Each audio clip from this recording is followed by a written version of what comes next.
आज जन सुराज से जुड़ा हूँ और शिवहर के लोगों के बीच आज से मैं जन सुराजी हो गया हूँ। और आज से यही है कि हम शिवहर, मेरा मुहिम शुरू हो रहा है। कल से हम शिवहर जगह जगह जाके लोगों से, शिवहर की जनता से हम मिलने का काम करने जा रहे हैं। सर, जुड़ने का उद्देश्य क्या है? जो सोच लेके हम शिवहर आए हुए थे, वही सोच हम जब प्रशांत जी से मिले तो वही सोच लेके वो बिहार में काम कर रहे हैं।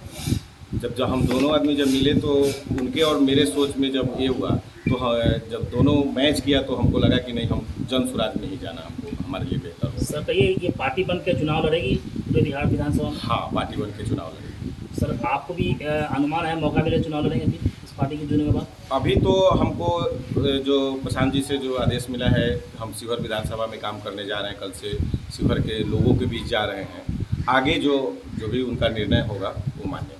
सर, जुड़ने के बाद एक उद्देश्य कि आप चुनाव लड़ेंगे।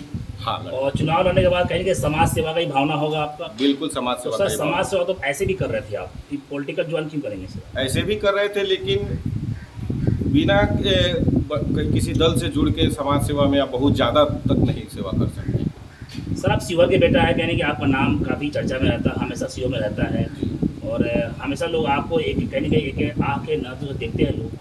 तो सर, अगर आपको मौका मिलता है चुनाव लड़ने का इस पार्टी के द्वारा, तो क्या क्या आपका विजन होगा, क्या विजन होगा सर? बिल्कुल शिवहर से चुनाव लड़ेंगे। और जो भी शिवहर में सबसे पहले जो नीरज सिंह फाउंडेशन भी काम करती थी और उसका उस फाउंडेशन का भी उद्देश्य था सशक्त समाज, शिक्षित युवा और समृद्ध शिवहर। तो सबसे पहले हम यहाँ के मतलब शिक्षा पे हमको काम करना है। शिवहर जब बढ़ेगा शिवहर तभी बढ़ेगा शिवहर। इसी उद्देश्य से हम शिवहर में आ रहे हैं।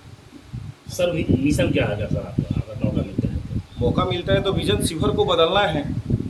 पंडित रघुनाथ झा शिवहर का स्थापना किए, तो अब उस मुहिम को आगे बढ़ाना है और शिवहर को बदलना है। जनता के अपने अपने मुद्दे हैं। जिला है, पिछड़ा होने का बहुत सा कारण है। इस कारण में आपका क्या योगदान है? सबसे पिछड़ा जिला है तो हम ऐसा होगा कि आने वाले समय में शिवहर बिहार का सबसे अगला जिला बनेगा और सबसे बेहतर जिला बनेगा। सर, चुनाव से पूर्व सभी घोषणा ये होता है कि हम अगर मुझे मौका मिलता है तो कहने कि शिवहर को बदलेंगे, लेकिन मौका मिलने के बाद शिवहर को इग्नोर किया जाता है। तो क्या नीरज जी में क्या स्पेशली करने वाले हैं शिवहर के लिए विशेषकर? नहीं इग्नोर किया जाएगा, इसलिए शिवहर नीरज सिंह जो है, नीरज सिंह शिवहर का ही बेटा है।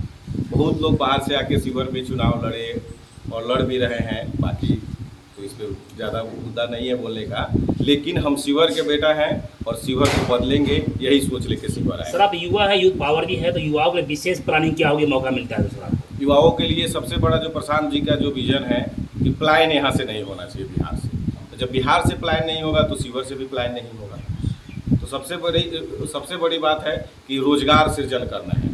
और आज भी हम मेरा पैतृक घर शिवहर ही हुआ, लेकिन मेरा जहाँ भी व्यवसायिक क्षेत्र है, मेरा सोच रहता है कि सबसे ज़्यादा रोजगार को लोगों को देना। तो यही सोच शिवहर में भी रहेगा, सबसे ज़्यादा रोजगार उत्पन्न करना। सर, आपने बताया मेरा मुख्य मुद्दा और शिक्षा पे होगा, शिक्षा और रोजगार। तो सर, यहाँ की सड़कें भी बड़ी सही नहीं है, यहाँ का स्वास्थ्य व्यवस्था भी सही नहीं है, इस पर क्या क्या पहल होगी मौका? बिल्कुल, दोनों पे पहल किया जाएगा। शिक्षा और स्वास्थ्य पर दोनों पे पहल किया जाएगा। आने वाले समय में ऐसा होगा कि शिवहर विधानसभा में हम लोग मेरे यहाँ जब यहाँ से शुरुआत हम कर रहे हैं, तो आने वाले समय में टोल फ्री नंबर हम रहेगा। नीरज सिंह फाउंडेशन या जन सुराज के माध्यम से एक टोल फ्री नंबर रहेगा। किसी भी व्यक्ति को कोई भी समस्या होता है तो उस टोल फ्री नंबर पे बात करेंगे और वहाँ पर हम लोग जो भी सुविधा हो हम मुहैया कराएंगे। सर, शिवहर जिले में समाज सेवी के रूप में आप जाने जाते हैं, एक पहचान आपकी अलग है यहाँ पे शिवहर जिले में है, लेकिन जब जैसे ही पॉलिटिकल ज्वाइन करें, कहें कि आपको पॉलिटिकल से नाम जुड़ जाएगा आपको, तो फिर वहाँ भी आपका सर मेन जो है मुद्दा जो जिस पे आप